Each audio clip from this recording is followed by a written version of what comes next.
Hello friends, मैं कंचन आपका अपने चैनल पे बहुत-बहुत स्वागत करती हूँ और इस सीरीज के अंतर्गत हम अध्ययन करेंगे नागरिक शास्त्र की एनसीईआरटी क्लास 6 की।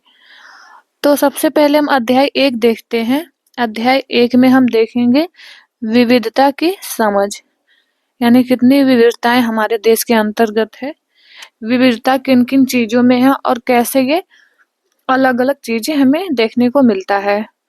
तो आइए हम सबसे पहले शुरू करते हैं। जैसे यहाँ पे एक दिया गया है एक वाक्य के तहत कि आप अपने कक्षा में चारों तरफ नजर दौड़ाइए। क्या कोई ऐसे साथी जो है कि बिल्कुल आपकी तरह दिखता हो, यानी आपसे भिन्न न हो, बिल्कुल सेम आपकी तरह हो। इस पाठ में हम पढ़ेंगे कि जो लोग होते हैं वो एक दूसरे से कई मामलों में भिन्न होते हैं, न केवल अलग दिखते हैं बल्कि अलग-अलग क्षेत्रों से भी होते हैं। उनका धर्म, रहन-सहन, खान-पान, भाषा, उनका त्योहार, ये सारी चीजें भिन्न होती हैं और भिन्नताएं जो है हमारे जीवन को कई तरह से रोचक और समृद्ध बनाता है। यदि भोजन ही हमें लगातार एक ही तरह का मिलता रहे, उससे भी हम ऊब जाएंगे। सिर्फ एक ही रंग का कपड़ा पहनने को मिले, वो भी ऊब जाएंगे। तो जो विभिन्नताएं हैं या विविधताएं हैं वो हमारे जीवन को रोचक बनाती हैं, हमें कुछ नया करने को प्रेरित करती हैं। देखिए, इन विभिन्नताओं के कारण ही भारत में विविधता है। ये सारे कहें कि उनके खान-पान, रहन-सहन, लोगों में भिन्नता, भाषा का विविधता, उनके धर्म की भिन्नता, हमारे भारत में बहुत सारी भिन्नताएं मिलती हैं और भारत को इसी कारण विभिन्नताओं का देश भी कहा जाता है। और यहाँ पे विभिन्नताओं के साथ-साथ विविधता में एकता भी देखने को मिलता है कि लोग बहुत चीज़ों में भिन्न हैं, एक दूसरे से अलग हैं, लेकिन फिर भी वो भारतीय हैं। आगे दिया है विविधता या अनेकता हमारे जीवन को किस तरह बेहतर बनाती है। भारत इतनी विविधताओं वाला देश है, कैसे बना? क्या सभी तरह की भिन्नताएं विविधता का ही भाग होती हैं? तो आइए इसको हम इस पाठ में इसका अध्ययन करते हैं, देखते हैं। जैसे कि आपकी उम्र के 3 बच्चे के ऊपर चित्र दिए गए हैं। देखिए यहाँ पे 3 चित्र, इसके माध्यम से विविधताओं को ये समझाने का प्रयास किया गया है कि तीनों चित्र जो बने हैं बिल्कुल सेम नहीं है, या कोई भी चित्र एक समान इसमें नहीं दिखाई दे रहा है। यानी सबसे पहले हम चित्र के रूप में भिन्नता देख रहे हैं कि तीनों चित्र अलग-अलग है, यही है भिन्नता। किसी एक वस्तु से दूसरी वस्तु का अलग होना ही भिन्नता को दर्शाता है। देखिए अब ये दे रहा है क्या आपका चित्र उन तीनों चित्र जैसा है, तो जब उनका नहीं है तो हमारा भी चित्र किसी से नहीं मैच हो सकता है।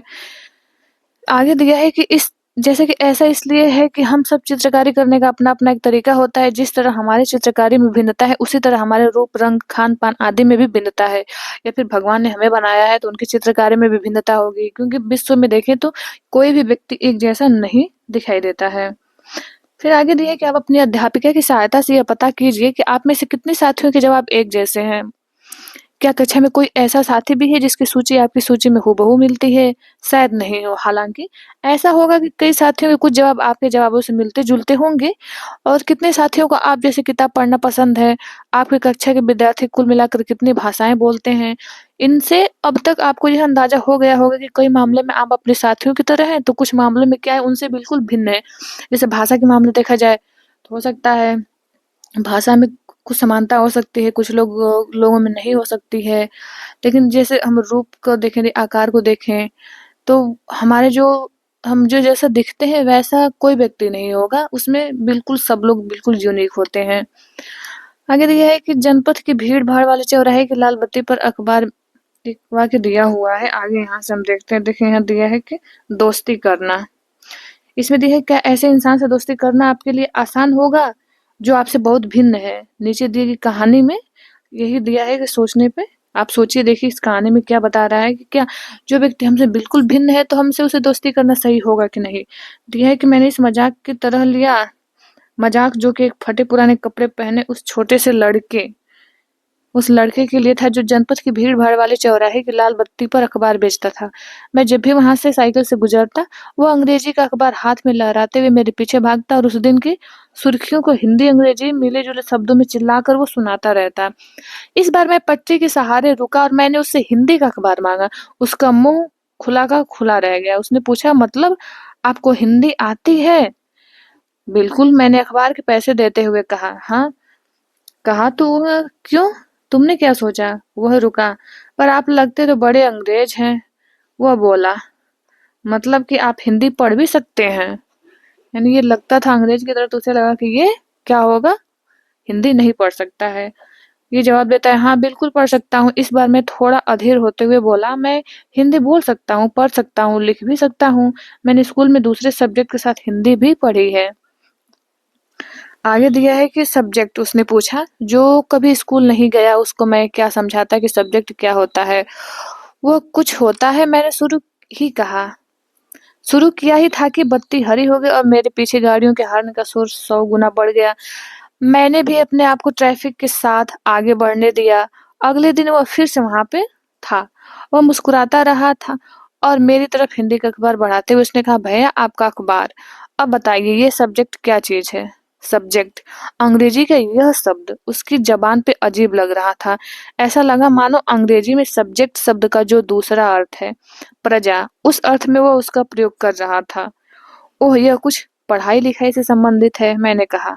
उसके बाद चूंकि बत्ती लाल हो गई थी, सो मैं पूछा, तुम कभी स्कूल गए हो? कभी नहीं, उसने जवाब दिया। फिर बात बढ़ाते हुए उसने गर्व से कहा, मैं जब इतना ऊंचा था तभी से मैंने काम करना शुरू कर दिया था। उसने मेरी साइकिल के गद्दे के बराबर अपने आप को नापा। पहले मेरी माँ मेरे साथ आती थी, लेकिन अब मैं अकेले ही कर लेता हूँ। तो उसने पूछा कि अभी तुम्हारी माँ कहाँ है? मैंने पूछा उससे, पर तब तक बत्ती फिर हरी हो गई। मैं चल पड़ा। उसने पीछे कहीं से चिल्लाते हुए सुना, वो मेरठ में है, और उसके साथ बाकी ट्रैफिक के शोरगुल में फिर वो डूब गया। देखिए इस कहानी में फिर वो अगले दिन वो आता है साइकिल वाला व्यक्ति, तो उसको बताता है कि मेरा नाम भी समीर है, और वो कहता है कि बहुत आश्चर्य होते दोनों को देख करके। वो कहता है कि अच्छा, मेरी साइकिल डगमगाई और मैंने भी कहा कि मेरा भी नाम समीर है। फिर उसने बताया, जब इन दोनों को एक दूसरे का नाम पता चलता है कि दोनों का नाम समान है, तो फिर वही क्या होता है, उन दोनों में, दोनों का नाम पता चला, फिर उन दोनों में हो जाती है दोस्ती। दोस्ती होती है, और वो फिर वो बताता है साइकिल वाला व्यक्ति कि हाँ, हवा, पवन, पुत्र, ये जानते हो, तो समीर का ही अर्थ होता है। और इसे समीर का अर्थ है पवन, पवन पुत्र, पवन पुत्र जो कि हनुमान जी को भी कहा जाता है। इसी में दिया हुआ है कि फिर आगे वही उन लोगों की दोस्ती होती है यहाँ से। फिर अगले दिन जब वो व्यक्ति आता है, तो दिया है कि उसके चेहरे पे उसकी चिर परिचित मुस्कान नहीं थी। मेरठ में बड़ी गड़बड़ हो गई थी। उसने कहा कि वहां दंगों में बहुत लोग मारे गए हैं। मैंने मुख्य अखबार की सुर्खियों की तरफ देखा। बड़े बड़े अक्षरों में लिखा था कि सांप्रदायिक दंगे हो गए हैं। लेकिन समीर, मैंने शुरू किया ही था, मैं मुस्लिम समीर हूँ। वह बोल पड़ा, और मेरे सभी लोग मेरठ में हैं। उसकी आंखें भर आई जब मैंने उसके कंधे पर हाथ रखा। उसके नजर ऊपर नहीं उठाई। तो यहाँ पे अब हमें ये विभिन्नता देखने को मिल रहा है कि इसमें धर्म की भिन्नता वो अपने बताता है, वो अपना परिचय देते हुए कि मैं मुस्लिम समीर हूँ। यानी धार्मिक रूप से भी इसमें विविधता दिखाई गई है। देखिए उन्हीं को वो दिखाते हुए, उनके दोस्ती को दिखाते हुए इसमें दिया हुआ है कि समीर 1 और समीर 2 में कोई 3 अंतर आप लिखिए, क्या अंतर हमें देखने को मिला है? और क्या ये अंतर उन्हें दोस्त बनने से रोक देंगे? क्या विविधता उन्हें दोस्त बन के रहने से रोकेंगे? तो इसी प्रकार से इसमें समझाया जा रहा है कि जो विविधताएं होती हैं, किसी चीज में अड़चने लाती हैं, तो कुछ विविधताएं जो होती हैं होने के बावजूद भी वो क्या होता है, वो उन्हें दोस्त बनने से नहीं रोक सकता है। देखिए आगे दिया है कि अगले दिन वह चौराहे पर नहीं था, न उसके अगले दिन वह दिखा, और न आगे फिर कभी।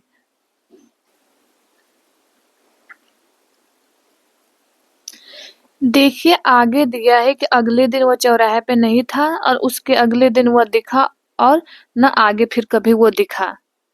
अंग्रेजी या हिंदी का कोई अखबार मुझे नहीं बता सकता कि मेरा समीर 2 आखिर कहाँ गया उसके बाद से। देखिए इसमें ये दिया है कि जहाँ समीर 1 को अंग्रेजी ज़्यादा अच्छी आती थी, तो समीर 2 जो था वो हिंदी अच्छा बोल लेता था।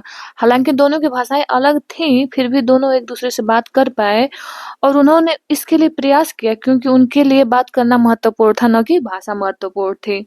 समीर 1 और समीर 2 दोनों की देखें तो धार्मिक और सांस्कृतिक पृष्ठभूमियाँ थीं, धार्मिक पृष्ठभूमियाँ भी अलग-अलग थीं। समीर 1 जहाँ हिंदू है, वहीं समीर जो 2 था वो मुसलमान था। लेकिन दोनों में दोस्ती हुई, क्योंकि दोनों दोस्ती करना चाहते थे। खान-पान, पहनावा, धर्म, भाषा आदि की ये विभिन्नताएँ जो है, ये भिन्नताएँ विविधता के पहलू हैं, लेकिन ये क्या कर सकते हैं, दोस्ती के लिए या प्यार के लिए रुकावट नहीं आ सकते हैं। तो यहाँ दिया है कि अपने विविध धार्मिक और सांस्कृतिक पृष्ठभूमि के अलावा समीर 1 और समीर 2 कई अन्य मामलों में भी एक-दूसरे से अलग थे। भाषा को भी लेकर भाषाएँ अलग-अलग जानते थे, लेकिन फिर भी उनमें दोस्ती हुई। और देखा जाए तो जो समीर 1 ने स्कूल में पढ़ाई की थी, जबकि समीर 2 अखबार बेचता था। समीर 2 को स्कूल जाने का मौका मिला ही नहीं। और आपने संभवतः अपने इलाके में ऐसे कई लोगों को देखा होगा कि जो कि गरीब हैं और जिनकी भोजन, घर और कपड़े की ज़रूरतें भी पूरी नहीं हो पाती, तो स्कूल कैसे जाएँगे? यह फ़र्क उस फ़र्क से अलग है जिसके बारे में हमने पहले पढ़ा।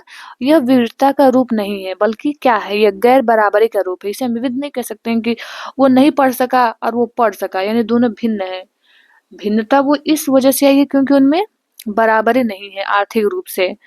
गैर बराबरी का मतलब है कि कुछ लोगों के पास न तो अवसर है, न ही उनके पास ज़मीन या पैसे या संसाधन, यानी ना तो अवसर है, अवसर की समानता नहीं होने की वजह से, संसाधनों की समानता नहीं होने की वजह से क्या होता है, वो दोनों भिन्न हो जाते हैं एक-दूसरे से। शिक्षा के क्षेत्र में देखें तो अलग हो गए, एक शिक्षित है, एक अशिक्षित व्यक्ति हो सकता है उसमें, या फिर वो कॉलेज गया या स्कूल गया तो वो इंग्लिश सीख सका, इंग्लिश बोल सकता है, बोल सका।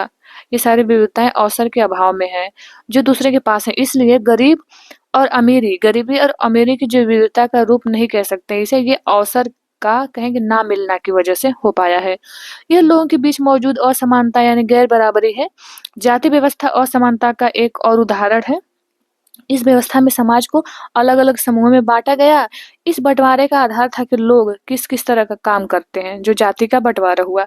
लोग जिस जाति में फिर पैदा होते थे, उसे बदल नहीं सकते थे। उदाहरण के लिए देख दिया है आगे यहाँ कि उन समीर 2 स्कूल क्यों नहीं जाता था? आपकी राय में अगर वो स्कूल जाना चाहता तो क्या जा पाता?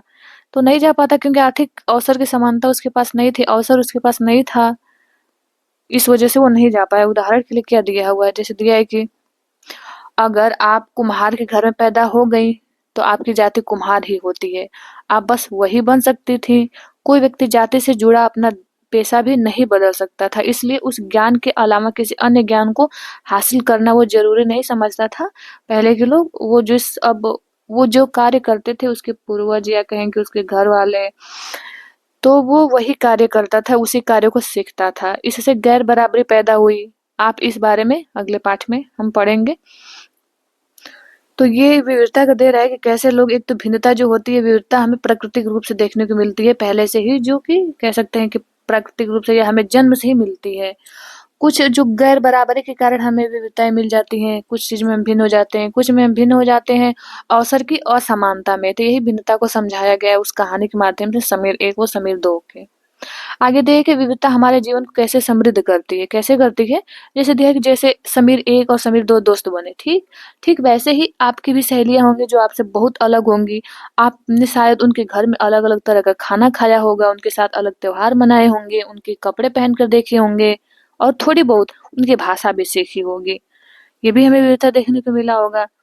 ये है कि आपको शायद तरह-तरह के जानवरों, रानियों, साहसिक घटनाओं या भूतों की हम कहानियाँ पसंद होंगी। संभव है कि आपको खुद कहानी बनाना भी पसंद होगा, और एक अच्छी कहानी पढ़ने से हमेशा खुशी मिलती है। उसको पढ़ के और ज़्यादा कहानियाँ बनाने के लिए नए-नए विचार मिलते हैं। जो लोग कहानियाँ लिखते हैं, वे विभिन्न स्रोतों, किताबों, वास्तविक जीवन और कल्पना से प्रेरणा लेते हैं। यानी खुद कुछ तो वो इतनी कहानियाँ पढ़ चुके होते हैं कि उससे कल्पनाएँ बना लेते हैं। कल्पना द्वारा भी, और कुछ वास्तविक लोगों से भी मिलते हैं, उनके वास्तविक जीवन के बारे में जानकारी इकट्ठा करते हैं और उससे कहानियों की रचना करते हैं। यदि कुछ लोग जंगल में जानवर के नज़दीक रहे और उन्होंने जानवरों की दोस्ती व लड़ाइयों के बारे में कहानियाँ लिखी, तो कुछ अन्य लोगों ने राजा-रानियों के वृत्तांत पढ़ के प्यार और सम्मान के भी किस्से लिखे हैं। ये सारी विविधताएँ देखने को मिल रही हैं। कुछ ने अपने बचपन की यादों में गोते लगाए, स्कूल और दोस्तों की मधुर यादों से निकाल कर कुछ साहस की कहानियाँ लिखी। कल्पना कीजिए कि जिनकी कहानियाँ या आपने सुनी है या पढ़ी है, उन सभी जो कहानीकार थे या जो कहानी सुनाने वालों को ऐसी जगह पे रहना पड़े कि जहाँ लोग 2 ही रंग के कपड़े पहनते हों, लाल एवं सफ़ेद, एक तरह का खाना खाते हों, शायद सिर्फ़ आलू ही खाते हों, तो केवल 2 पशु-पक्षी को ही पालते हों, उदाहरण के लिए जैसे हिरन हो और कौवा, और केवल साँप-सीढ़ी खेल से अपना मनोरंजन करते हैं, तो ऐसी जगह रहकर वे कैसी कहानियाँ लिखेंगे? क्या उनकी कहानियों में विविधता आएगी? या फिर सिर्फ़ वही है, सिर्फ़ हर एक कहानी में बताया जाएगा कि वो आलू खाता है, आलू खाता है, आलू खाता है, या फिर 2 ही पक्षी हैं, सिर्फ़ कौवा, हिरन, पशु-पक्षी हैं। तो ऐसे लोग ना तो हमें हमारी रुचि भी उससे खत्म हो जाएगी कहानियाँ सुनने से। यदि विविधता नहीं है तो विभिन्न प्रकार के लोगों पे नहीं लिखी जा रही है, विभिन्न प्रकार के उसमें रंगों का, विभिन्न प्रकार के खान-पान का, विभिन्न प्रकार के मनोरंजन के साधनों का यदि वर्णन नहीं मिलता है तो फिर हम क्या होंगे, उससे बोर हो जाएँगे, ऊबने लगेंगे। इसलिए विविधता इस प्रकार से हमारे जीवन को क्या होती है, रोचकता प्रदान करती है। दिया है कि भारत में विविधता क्या है? देखिए दिया है कि भारत जो है विविधताओं का देश है। हम विभिन्न भाषाएँ बोलते हैं और विभिन्न प्रकार का खाना खाते हैं, अलग-अलग त्योहार मनाते हैं और भिन्न-भिन्न धर्मों का क्या करते हैं, पालन करते हैं। जैसे जैसे देखिए ये सारणी यहाँ पे दिया हुआ है कि भारत के लोग विविध तरीकों से नीचे लिखे काम करते हैं। जैसे प्रार्थना व इबादत हम प्रार्थना करते हैं, इसे कुछ लोग इबादत कहते हैं। तो इसको कैसे जैसे हम अपनी प्रार्थना करते हैं तो हम भक्ति गीत गाकर कहते हैं। और मुस्लिम धर्म के लोग करेंगे तो वो क्या करेंगे?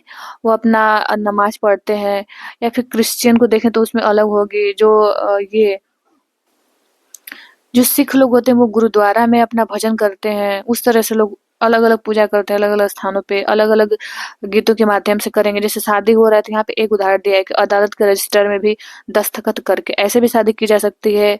इसे हो सकता है हम घर पे लोग मंडप में भी कर सकते हैं और इसको मंदिर में भी किया जा सकता है। अब वर्तमान समय में देखा जाए तो बहुत बड़े-बड़े मैरिज हॉलों में शादियाँ की जा रही हैं। तरीका फिर ये विविधताएँ ये विविधताएँ ही दर्शा रही हैं।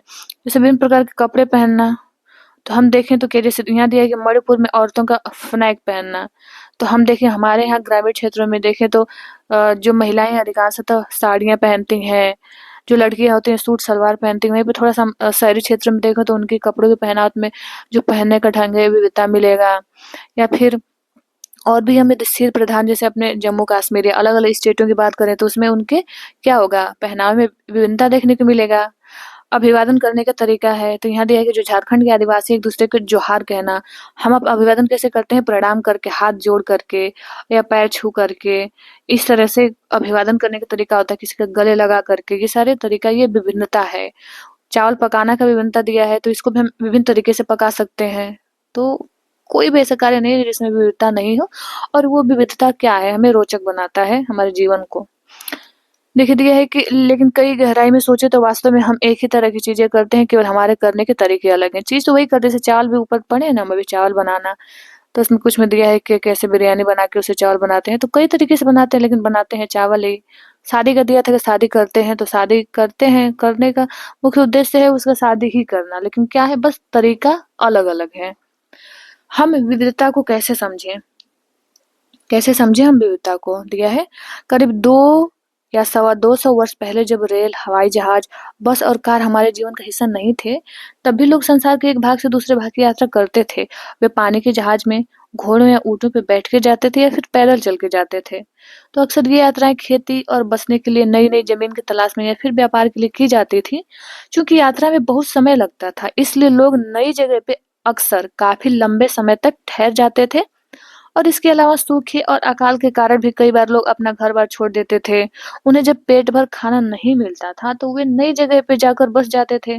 कुछ लोग काम की तलाश में चले जाते थे, तो कुछ युद्ध के कारण घर छोड़ देते थे अपना। तो लोग जब नई जगह में बसना शुरू करते थे, तो उनके रहन-सहन में थोड़ा बदलाव आ जाता था और कुछ चीज़ें वे नई जगह की अपना लेते थे।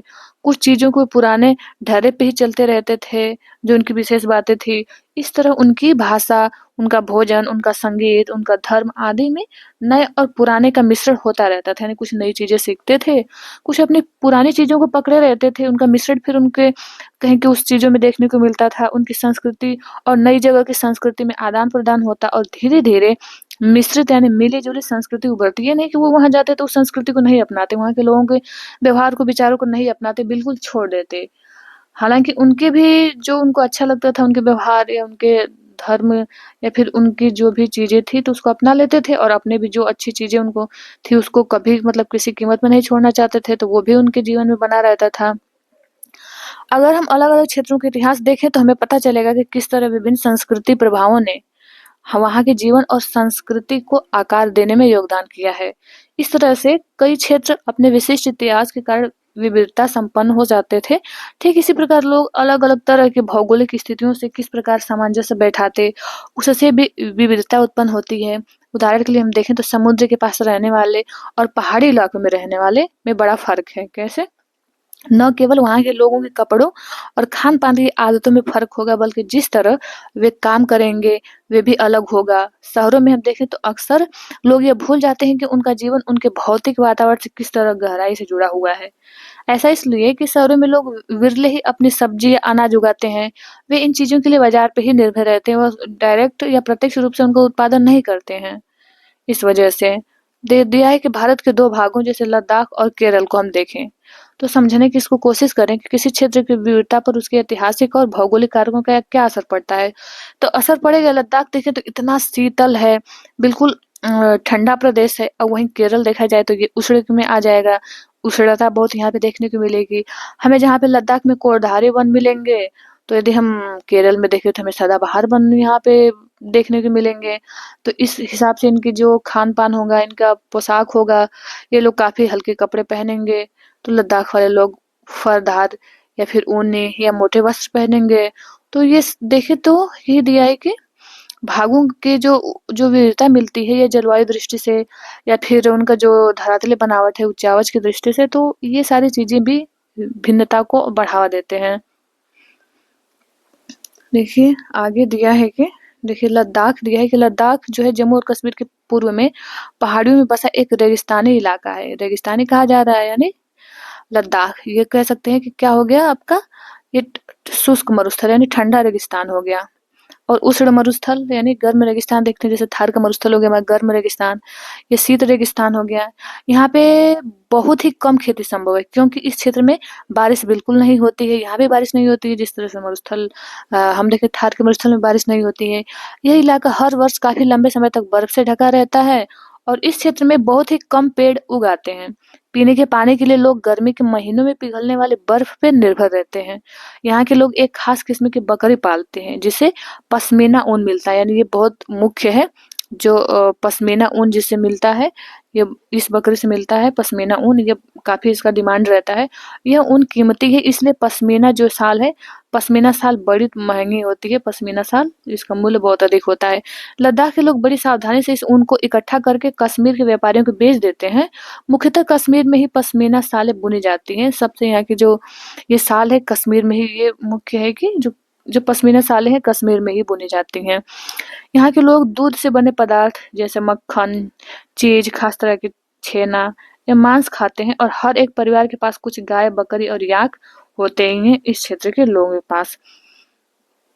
देखिए यहाँ दिया है कि फिर आगे दिया है कि रेगिस्तान होने का मतलब जो है यह नहीं है कि यहाँ आने के लिए आकर्षित नहीं हुए, व्यापारी यहाँ आने के लिए आकर्षित नहीं हुए हैं। लद्दाख तो व्यापार के लिए एक अच्छा रास्ता माना गया, क्योंकि यहाँ कई घाटियां हैं जिनसे गुजर कर मध्य एशिया के काफिले इस इलाके में पहुंचते थे। जो मध्य एशिया के देश थे, तो इस दर्रों द्वारा यहाँ पहुंचे, और आज आज तिब्बत कहते हैं। तिब्बत के क्षेत्र के लोग भी, और भी जो सेंट्रल एशिया है वहाँ के लोग इधर आए। ये काफिले अपने साथ मसाले, कच्चा रेशम, दरियां आदि लेकर यहाँ से चले गए, क्योंकि मसाले फिर वो वहाँ से लद्दाख है, तो लद्दाख से फिर दक्षिण भारत में भी प्रवेश किए, और वहाँ से मसाले और लद्दाख से कच्चे रेशम ये सारे लेकर अपने देश गए। और लद्दाख के रास्ते ही बौद्ध धर्म तिब्बत पहुंचा।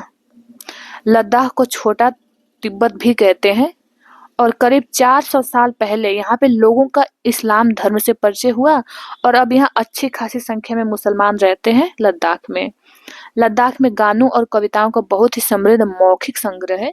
तिब्बत का ग्रंथ जो देखे केसर सागा जो है लद्दाख में काफी प्रचलित है, और उसके स्थानीय रूप को मुसलमान और बौद्ध दोनों ही लोग गाते हैं। जो केसर सागा ये है, इसके स्थानीय रूप को दोनों लोग ही गाते हैं यहाँ पे देखा जाए तो।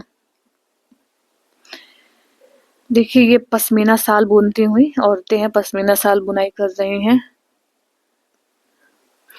यहाँ दिया है कि अब केरल के बारे में दिया है कि देखिए दिया है कि केरल भारत के दक्षिणी पश्चिमी कोने में बसा हुआ राज्य है, और ये एक तरफ समुद्र से घिरा हुआ है और दूसरी तरफ पहाड़ियों से। केरल देखें तो पश्चिमी घाट की तरफ ये घिरा हुआ है, पश्चिमी घाट से, और पश्चिम में हो जाएगा समुद्र से।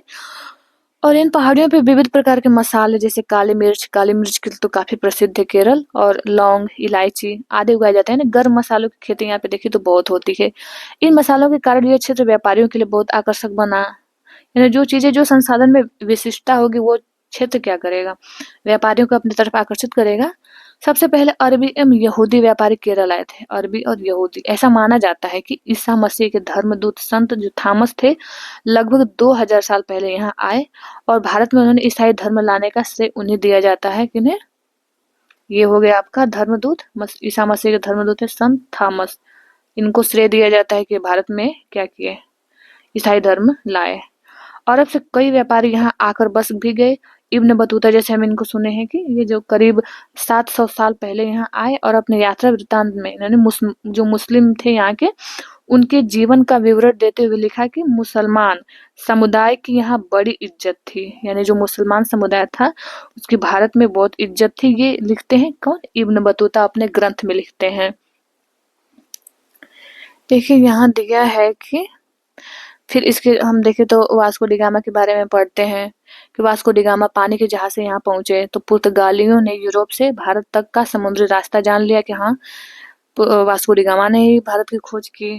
फिर इनको श्रेय दिया।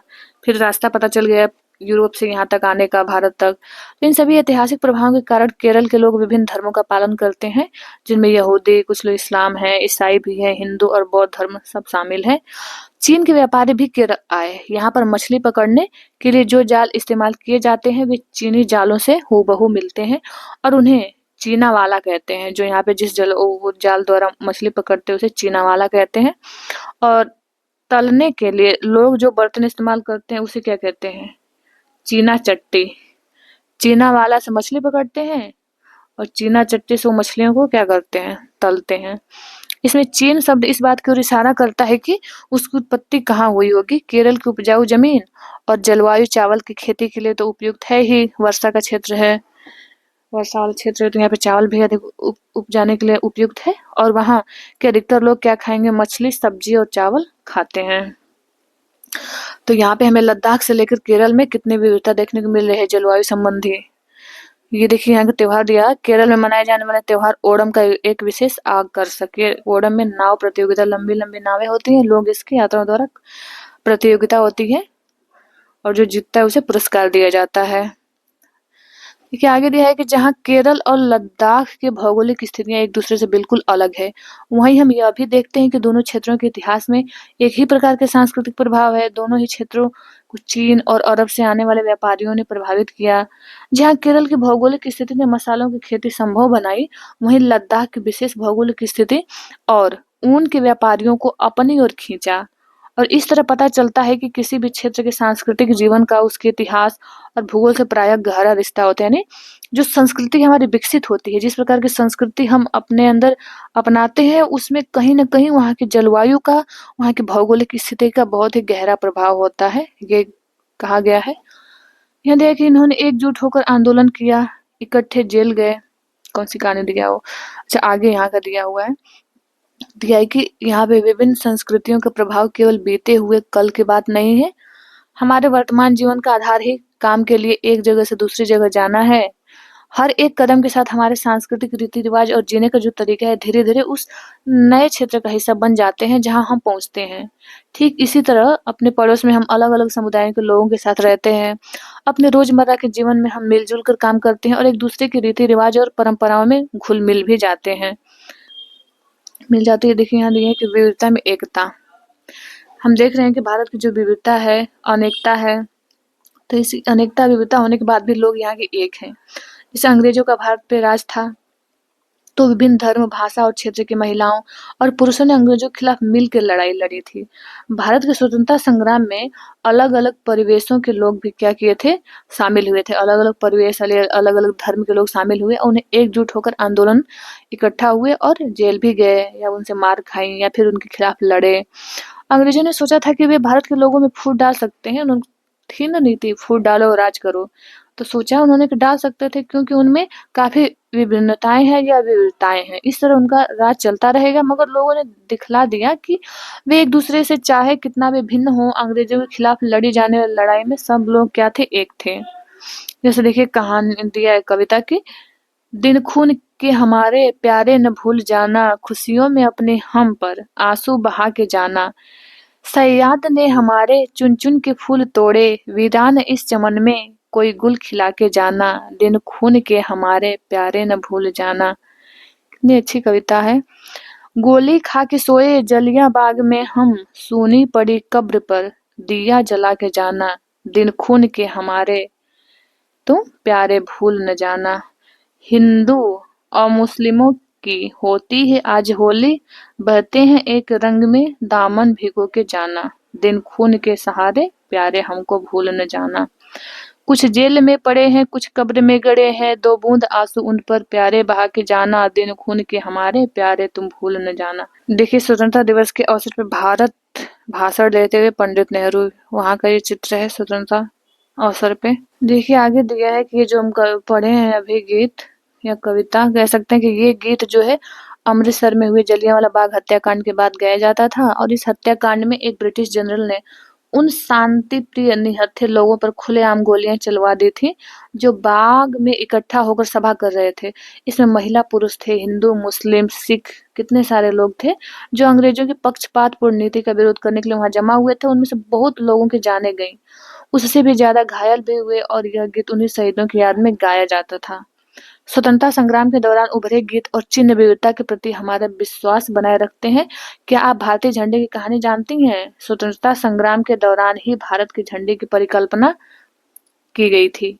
इस झंडे को सारे भारत में लोगों ने अंग्रेजों के खिलाफ इस्तेमाल किया था, और जवाहरलाल नेहरू ने अपनी किताब भारत की खोज में लिखा था कि भारतीय एकता कोई बाहर से थोपी हुई चीज नहीं है, बल्कि यह बहुत ही गहरी है और इसके अंदर अलग अलग तरह के विश्वास और प्रथाओं को स्वीकार करने की भावना है। इसमें विविधता को पहचाना और प्रोत्साहित किया। इसमें इन्होंने भारत की विविधताओं को पहचाना और उसको प्रोत्साहित भी किया कि विविधता के बावजूद भी क्या है, एकता बनी रहनी चाहिए। और यह नेहरू ही थे जिन्होंने भारत की विविधता का वर्णन करते हुए ये विचार दिया था हमें कि अनेकता में एकता, यानी कि भारत में विविधता तो है लेकिन फिर भी सब लोग एक है, अनेकता में एकता का विचार दिया। यहाँ दिया है कि रविन्द्रनाथ टैगोर द्वारा रचित हमारा जो राष्ट्रगान है भारतीय एकता का ही एक अभिव्यक्ति है, और राष्ट्रगान किस तरह से एकता का वर्णन करता है ये अपने शब्दों में आप लिखिए और उसे पढ़ के समझिए। तो मिलते हैं नेक्स्ट वीडियो में। आपसे हम्बल रिक्वेस्ट है कि इस चैनल को सब्सक्राइब कर लें और अपने दोस्तों को भी शेयर करें। ये वीडियो देखने के लिए आप लोगों का बहुत बहुत धन्यवाद।